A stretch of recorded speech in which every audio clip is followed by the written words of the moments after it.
بسم اللہ الرحمن الرحیم۔ ڈسکور اوریجنل کے معزز ناظرین، السلام علیکم۔ اب کس نمبر 672 ملاحظہ فرمائیں۔ بھاگو بھاگو، موت تعاقب میں ہے۔ اجل وہ شکاری ہے جو نظر نہیں آتا۔ اندھیرے میں پرواز کر کے تم کہاں تک جا سکتے ہو؟ وہ تو ہر جگہ ہے، ہر سانس کے پیچھے اور دل کی ہر دھڑکن کے ساتھ ہے۔ ہیلی کاپٹر نے پرواز کی۔ میں نے رابعہ کا ہاتھ مضبوطی سے تھام لیا۔ اس کا ہاتھ برف کی طرح سرد ہو رہا تھا اور وہ بری طرح کانپ رہی تھی۔ ہم سب ہیلی کاپٹر کے فرش پر ایک دوسرے کے ساتھ ملے بیٹھے تھے اور بار بار ایک دوسرے پر گر جاتے تھے۔ بلاخر جوزف نے ایک کہکا مارا۔ ہم سب اچھل پڑے۔ ابھی کیا ہو گیا سالہ، تم کو اتنا کائے کو ڈرتا ہے؟ اس نے منہ سے شراب کی بوتل لگائی۔ سمجھو تم اپنا کنٹری پہنچ گیا۔ میں نے کہا واقعی؟ تو میرے حلق سے عجیب مودی کا خیز سی آواز نکلی جو میری اپنی آواز نہیں لگتی تھی۔ 1 گھنٹہ 60 منٹ 3600 سیکنڈ، جوزف بولا۔ ہر سیکنڈ کو کاؤنٹ کر لو، مگر اس سے پہلے ہمارا حصہ کاؤنٹ کرو۔ ہم کو 10% دے دو۔ میں نے کہا کیوں نہیں؟ رابعہ، بریف کیس میں سے 50,000 نکال کے مسٹر جوزف کے لیے رکھ دو۔ رابعہ نے بریف کیس کھولا۔ اس میں پاکستانی کرنسی تھی۔ یہ 100 کے نئے نوٹ تھے۔ اس نے 5 گڈیاں نکال لیں۔ جوزف نے ان کو کاک پیٹ کے ایک پاکٹ میں ڈال دیا۔ اچانک غالب نے ایک انتہائی جذباتی مگر غلط حرکت کی۔ اس نے چیخ کر کہا، نازو ہم گھر پہنچ گئے، اور ایک دم نازو کو اپنی طرف کھینچ کے چوم لیا۔ میری جان، ہم پاکستان! نازو نے سہم کر چیخ ماری اور غالب کو دور دھکیلا۔ تم پاگل ہو رہے ہو کیا؟ اس کا چہرہ شرم سے سرخ ہو گیا تھا۔ ہاں میں پاگل ہو گیا ہوں۔ غالب نے زور زور سے ہنسنا شروع کیا اور مجھ سے لپٹ گیا۔ سکندر اعظم چیف کیٹو کی تم، تیری ایسی کی تیسی۔ میں نے اسے مکہ مارا۔ الو کے پٹھے، مرزا غالب کی اولاد۔ پھر ہم سب چیخ کر ہنسنے لگے اور ایک دوسرے سے گلے ملنے لگے۔ ہم واقعی پاکستان پہنچ گئے تھے، اپنے وطن، اپنے شہر کی گلیوں اور اپنے گھروں کا خواب ایک حقیقت بن کر سامنے آ رہا تھا۔ جب جوزف نے کہا، او بابا کیسا شور کرتا ہے تم سب لوگ، اب ان کو بھی پاگل کرے گا کیا؟ تیاری کرو، ہم ابھی پاکستان کا بارڈر کراس کیا ہے۔ میں نے اور غالب نے پھر چلا کے کہا، پاکستان، اور ایک دوسرے سے لپٹ گئے۔ ہم دونوں کی آنکھوں سے آنسو رواں تھے۔ رابعہ بھی رو رہی تھی، نازو بھی رو رہی تھی۔ بے خودی اور دیوانگی کے عالم میں رابعہ کے ساتھ میں نے بھی وہی جذباتی حرکت کی جو غالب نے کی تھی، اور کمال یہ ہے کہ رابعہ نے مجھے کچھ بھی نہیں کہا۔ اس وقت ہم میں سے کسی کو بھی اپنا ہوش نہ تھا۔ چلو اب تیاری پکڑو، ہم 50 کلومیٹر اندر ہے۔ ادھر ہم ڈراپ کرے گا تم کو۔ ڈراپ کرے گا؟ کیسے؟ میں نے کہا، پیراشوٹ سے۔ جوزف نے کہکا مارا، پیراشوٹ؟ دیکھو ادھر ایک رسی ہے، اس کو پکڑو اور لٹک جاؤ، ہم ہیلی کاپٹر کو نیچے لے جائے گا۔ کیا مطلب؟ تم جہاز کو اتارو گے نہیں؟ میں نے چلا کر کہا، نہیں، ہم بہت نیچے جائے گا۔ 50 فٹ رسی ہے، تم تھوڑا چھلانگ مارے گا۔ وہ بولا، کم آن، ڈرنے کا بات نہیں ہے۔ میں نے باہر جھانک کے دیکھا، مگر اندھیرے میں مجھے کچھ نظر نہیں آیا۔ غالب نے ہیلی کاپٹر سے رسی نیچے لٹکا دی۔ چلو جلدی، جوزف چلایا، ہمت کرو تھوڑا۔ غالب رسی پر پھسلتا اندھیرے میں غائب ہو گیا۔ میں نے سرد تاریک رات کی ہوا کو جسم پر آرے کی طرح محسوس کیا، اور جب رسی کا تناؤ ختم ہوا تو سمجھ گیا کہ غالب لینڈ کر چکا ہے۔ کہاں اور کس سال میں، یہ ہم جان ہی نہیں سکتے تھے۔ پہلے میں جاؤں یا تم جاؤ گی؟ میں نے کہا۔ نازو کا چہرہ خوف سے زرد پڑ گیا تھا، مگر اس نے کہا، میں جاؤں گی، خدا حافظ، زندگی رہی تو پھر ملیں گے۔ اب میں نے رابعہ کی طرف دیکھا۔ نیچے پہاڑ تھے اور درخت تھے، یہاں ہموار میدان تھا، برف تھی، چٹانیں تھی، میں کچھ نہیں دیکھ سکتا تھا، اور مجھے یہ اندازہ بھی نہیں تھا کہ جہاں رسی ختم ہوگی وہاں سے زمین تک کتنا فاصلہ ہوگا۔ میں جاؤں؟ رابعہ نے بمشکل تمام کہا اور پھر مجھ سے لپٹ گئی۔ سکندر، مجھے ڈر لگتا ہے۔ میں نے اسے تسلی دی، میں تمہارے ساتھ ہوں، چلو ہم ایک ساتھ اترتے ہیں۔ تھوڑا سا آگے پیچھے، رسی کو مضبوطی سے پکڑے رکھنا اور نیچے مت دیکھنا، آنکھیں بند رکھنا۔ چلو، شاباش۔ رابعہ نے رسی کو پکڑا۔ تم آ رہے ہو نا؟ اسی وقت ہیلی کاپٹر کو ایک جھٹکا لگا۔ جوزف نے چیخ کر کہا، سالہ کیا رومیو جولیٹ کا مافک ڈائیلاگ بولتا پڑا ہے؟ انجن نے دوسری ہچکی لی اور بند ہو گیا، جیسے آدمی کا دل چلتے چلتے ایک دم رک جائے۔ جوزف نے گالی دے کر اسے پھر سٹارٹ کیا اور تھوڑا سا آگے لے گیا۔ ہیلی کاپٹر اوپر اٹھا اور پھر نیچے آیا۔ جوزف آنکھیں پھاڑ پھاڑ کے نیچے دیکھ رہا تھا، گالیاں بک رہا تھا۔ ابھی ٹھہرو، ابھی ہم بولے گا تو تم کودے گا۔ رسی اندھیرے میں کسی لمبے کالے سانپ کی طرح لہرا رہی تھی۔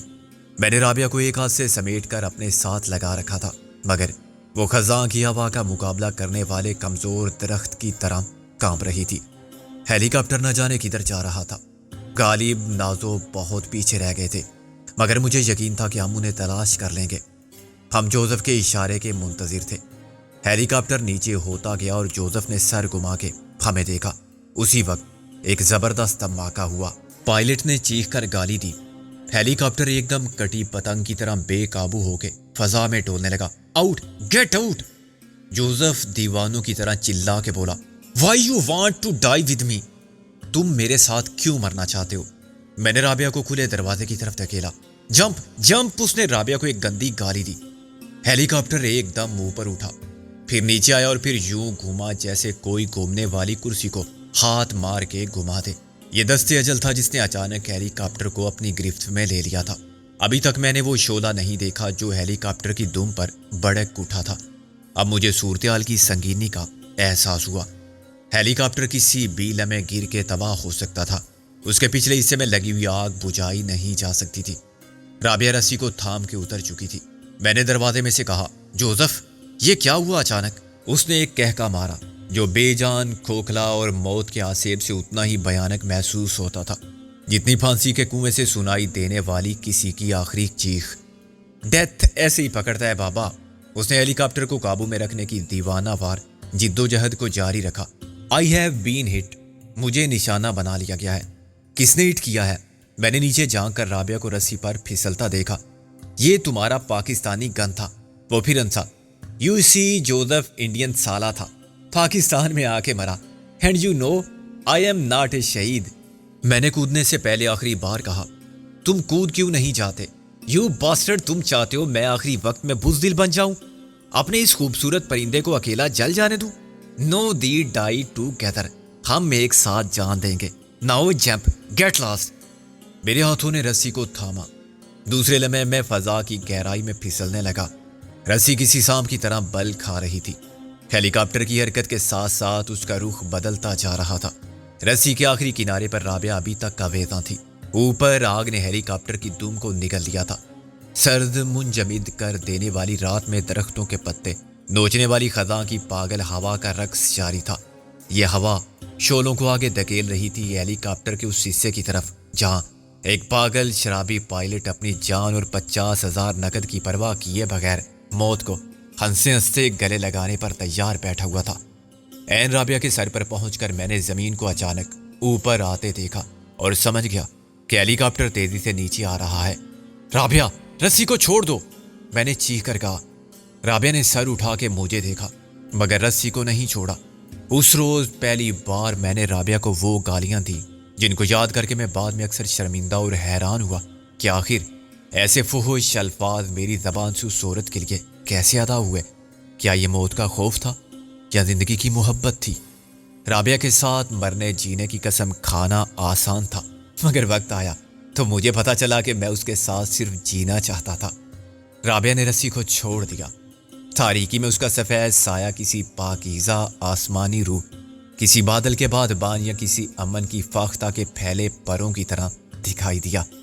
نیچے زمین، میرے وطن کی زمین برف کی دبیز چادر اوڑے چپ لیٹی ہوئی تھی۔ ماں کی مہرباں آغوش مجھے بلا رہی تھی، آؤ میرے بچوں، میری عزت کے رکھوالوں، آؤ اور سو جاؤ۔ دیکھو میں نے تمہارے آرام کے لیے کیسا بے داغ سفید بستر بچھا دیا ہے۔ میرے سکندر اعظم، تم اور تمہاری رابعہ کتنے حسین لگ رہے ہو، ہنس کے جوڑے کی طرح پرواز کرتے ہو۔ میں نے رابعہ کو برف میں غائب ہوتے دیکھا۔ دوسرے لمحے میں خود اس برف میں اتر گیا جو روئی کی طرح تحت نگاہ پھیلی ہوئی تھی۔ درد کی ایک لہر نے میری ٹانگ کو کاٹ دیا۔ تاریکی نے مجھ پر جلغار کی مگر اندھیرے کے سمندر میں ڈوبنے سے پہلے میری آنکھوں نے ایک شعلے کو رقصاں دیکھا جیسے برقے فروزاں ہو سرے وادی سینا۔ آخری آواز کیا تھی؟ کوئی دھماکہ ہوا تھا، شاید زمین پھٹ گئی تھی یا آسمان گر گیا تھا۔ یہ کون انسا تھا؟ یو سی، جوزف بڑا لالچی اور کمینہ تھا، شرابی اور عیاش تھا، مگر وہ بزدل نہیں تھا۔